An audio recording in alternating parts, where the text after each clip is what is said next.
Hoya Haven, and I am here. I'm going to be repotting a few plants today, and want to show you what I have here. I've got 3 plants today I'm going to repot.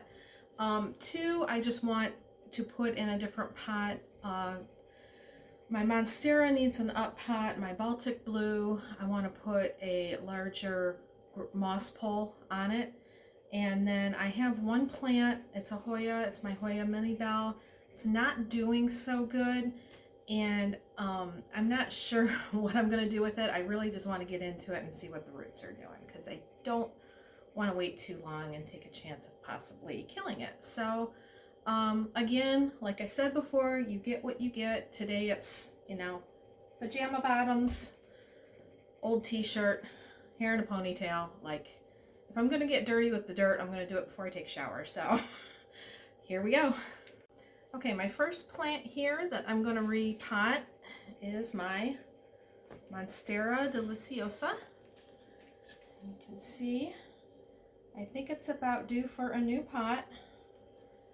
And so I've got some aerial roots coming out here, and it's been putting out new leaves, but it just doesn't seem as happy as it could. The leaves get a little droopy on top, and then I keep getting like one random yellow leaf at a time, and I keep thinking that maybe a repot will solve the problem.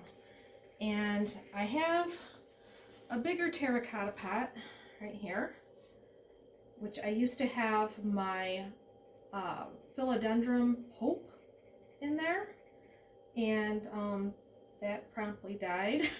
And so I'm not good with philodendrons. And so I figure I'm going to put my Monstera deliciosa into the larger terracotta pot. And I did have a Monstera deliciosa before. It was not in terracotta, and I'm a little bit of an overwaterer. Seems like everyone's an overwaterer or an underwaterer, and I'm an overwaterer. And I overwatered it, killed it. So terracotta pots have been a lifesaver for me, because you can overwater in terracotta and they'll suck it up to a certain extent. So I figure that's the way to go from here on out for some of my plants. If I buy any more pots, I buy terracotta. I used to buy the, you know, cutesy pots. I don't do that anymore. I buy terracotta, or I buy something that's self-watering. So, and saved a lot of plants in the process. So anyways, let's get in here, and I'm gonna adjust the angle of the camera so you can see what I'm doing. Now let's just put it down there, and let's get into it. All right.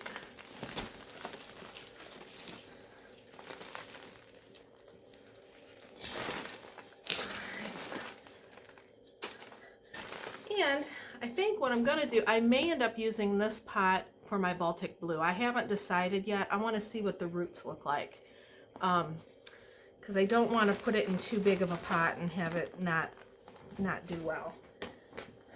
So as you can see, terracotta is definitely the way to go with Monstera deliciosa. Look at my roots right there. Awesome. So let's see. Okay, I'm going to pause right here because I realize I need to make up some soil to add to it. So hang on, I'll be right back. All right, I'm back. Mixed up a little bit of soil real quick.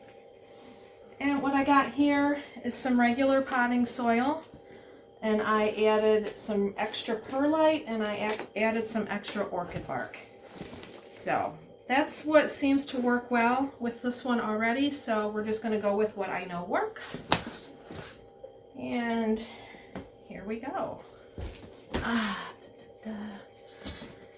And so for each one of my pots, I tear off a little bit of screening, and I do put that in the bottom hole of the pot, so that way you don't have dirt falling out of the bottom of the pot every time you move your plant. So, all right, let's get going.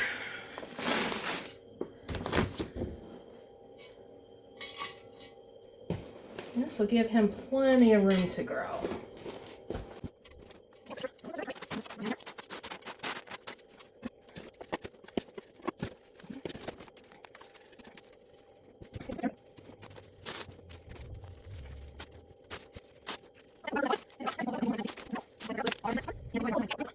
Here we go. This is my Monstera deliciosa, all potted up in its new plant potter. And I will go ahead and water all of them when I am complete. So we're done with this one. Okay, so I'm going to be redoing this plant right here, and this is my Pothos Baltic Blue. I want to have one really good climbing plant, and I decided this is going to be the one that I'm going to really work hard at. There's already a little bit of fenestration going on. You can see that like right here. And so I know it's got the capability. We just need to start getting it to grow upwards so I can get bigger leaves and get some fenestration. So I did buy these off of Amazon. I'm undecided as to whether I'm going to use them. I thought I'd take them out and take a look at them. But these are poles. What you do is you slide each one into here. And then what you're going to do is you're going to fill it up with moss. And then the idea is that your plant will dig into these holes right here with its roots. And so all you have to do is keep the moss pole wet. And I've seen online where a lot of people, they like to take a Dixie cup and put it at the top, poke a hole in it, and just continuously fill that up with water, and the water will drain down. So I really liked that idea. And I believe that I can stack these on top of each other as well. So I think this is the way I want to do it. So I'm going to have to get out my moss. Of course, I'm not prepared.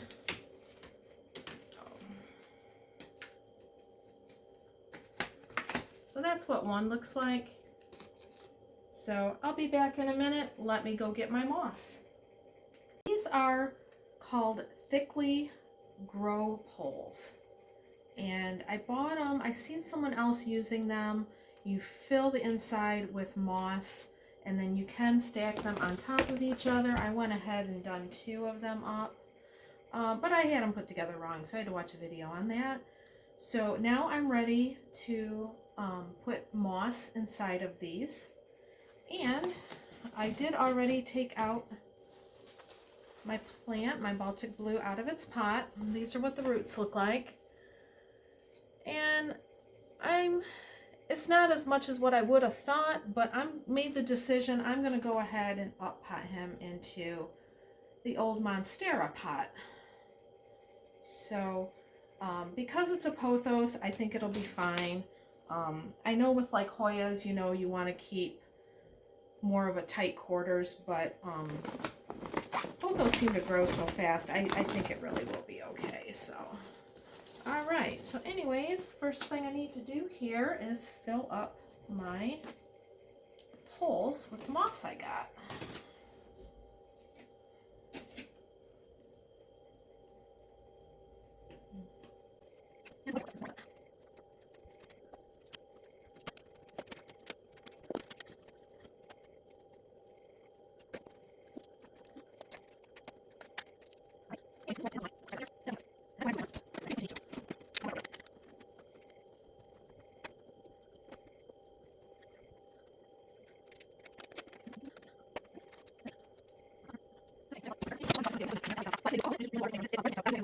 Now I need to cut a piece of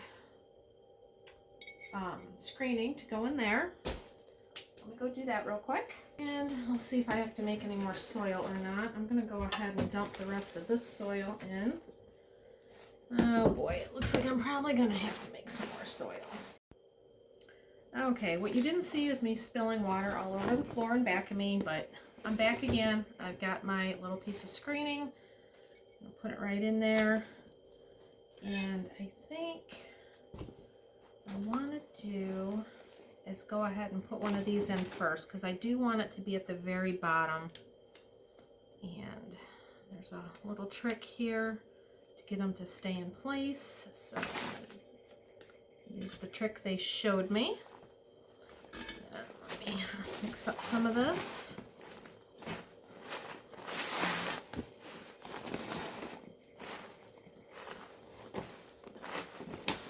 Pretty good.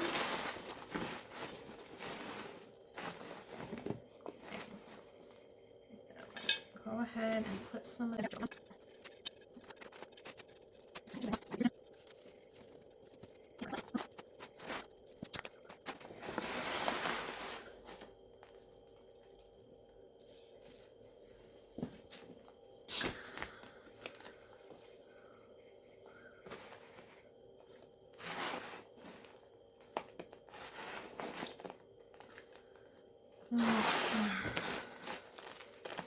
I do have a new corner that I'm putting some plants in downstairs in my living room. I've already got one plant down there. This is going to be another plant I'm going to keep down there. And when I do have it completed, I will be showing you guys what I've got going on. And I think it's going to end up looking really good. All right, let's see here.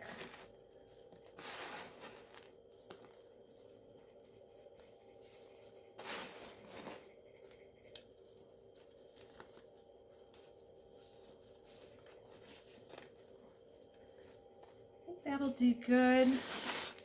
So, and then what we end up doing is we end up using some tape, and I need to find my green tape, but we're going to Velcro him to his stand. So, okay, went downstairs, grabbed my Velcro and my scissors, and we're going to go ahead and secure him to his moss pole. All right. And we want to get it so his roots are actually pointing in. So I'm going to go ahead and get a couple of these strands started. I might cut them too long in the beginning, but I'd rather do that than cut them too short.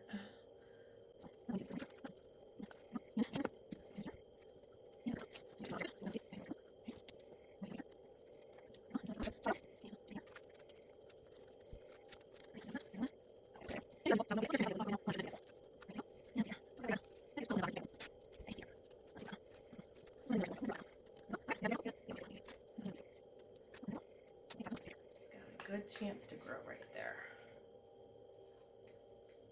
All right, there we go. This is my Pothos Baltic Blue, and there we go. Let's see if we can show you the whole thing there. And there we go. I think he's looking fabulous.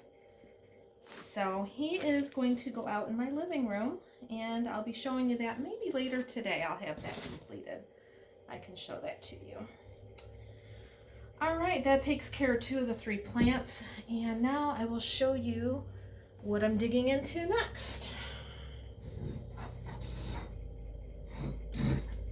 All right, this is one of my sad plants. This is my Hoya minibelle.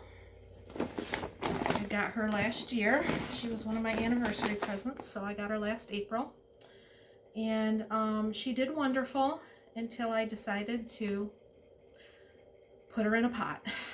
And she's very wrinkly and flimsy, and every time when I go to water her, she don't seem to need water, so it's telling me that there's probably something wrong with her roots.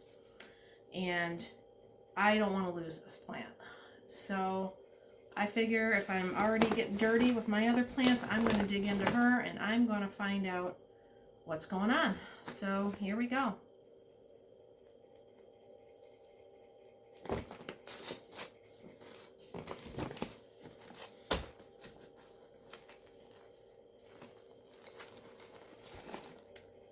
All right, well, that I said earlier in the video that Hoyas do not like they like their roots tight? Well, I just pulled her out. There's her roots, and this is what's in the pot.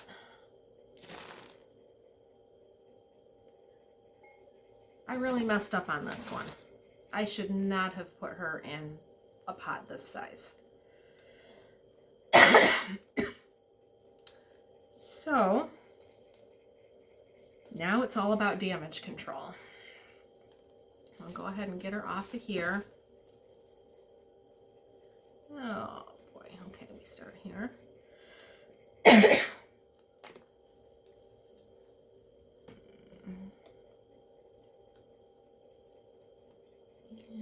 do that. I don't know what I was thinking. All right.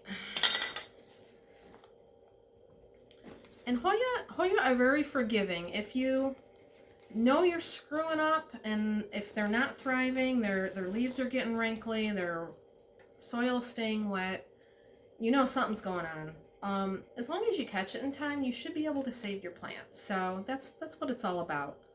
And that's why I like Hoya so much. I have the chance to turn it around before it just up and dies on me. And unlike philodendrons, which for some reason hate me, and I can never do anything right. So these roots, they actually look dry. They don't.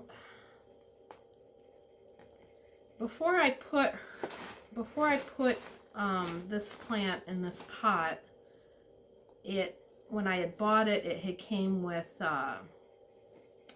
like coconut husk, and it loved it. I mean, I never should have moved it out of there, honestly. At least not for a while. So right now, I'm kind of... It's definitely not root rot. If anything, it's dry rot. Now I have to make the decision, do I cut all the roots off and let them regrow? Or do I try sticking it in a medium that it likes, like the coconut core? Kind of smells nasty too. It smells like an ashtray. Yuck. I don't know. Kind of really undecided on this. I think what I might do is I might chop her up and start over. I just don't think these roots are gonna make a comeback. If they do, we still got all this straggly mess, and then we'll have good roots behind that, and it never seems to work out that. So here we go. Clean off my scissors.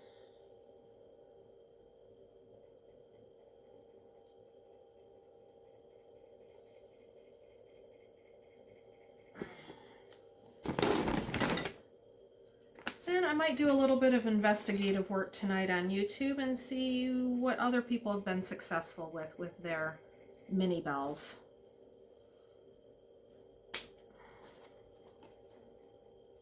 Yeah, you know what? I cut down low, and it's not even giving me... When you cut into a good Hoya plant, it should give you white sap as soon as you cut into it. If you cut into it and it doesn't give you that white sap, then there's a problem. And you usually have to cut a little bit higher until you find the white sap. So I'm hoping I can cut underneath this node and still find the sap. Let's give it a try. Okay. That was a little better. Kind of thought it would look better than that, but I'm gonna cut a little higher up here and make my next cut and see what that looks like. So here we go. Okay. Yeah, we're getting some white sap. So I think we're just gonna do those there. And then I'm gonna make another cut right here. There you go. So I've got 3 right there off of that part. And you always want to make sure you keep them upright. And I probably won't be an issue with these plants, but with some plants you might accidentally forget which way is up, and if you plant them the wrong way into the soil, they're not going to grow for you. So anyways, I like to just keep them all in a row whenever I make cuts for any plant. Okay, and then we got this one left.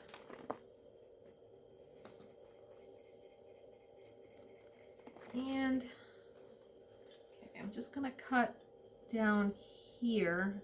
I hate doing it, but I have to. There we go. It's gone. It's weird. It's not even giving me sap. Ugh. Try a little higher.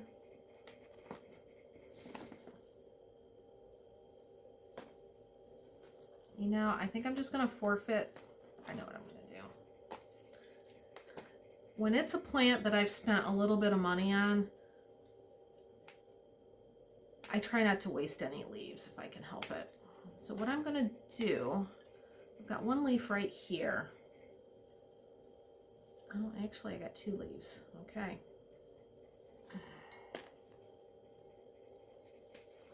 What I'm going to do is I'm going to save just a little bit of these roots to keep these 2 leaves alive.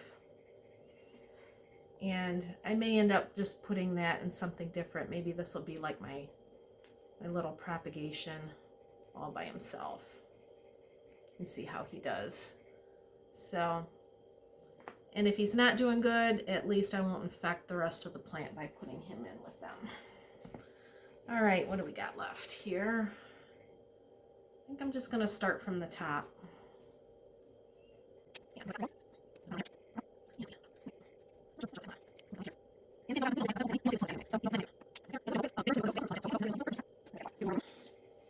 Ugh, and this is hard.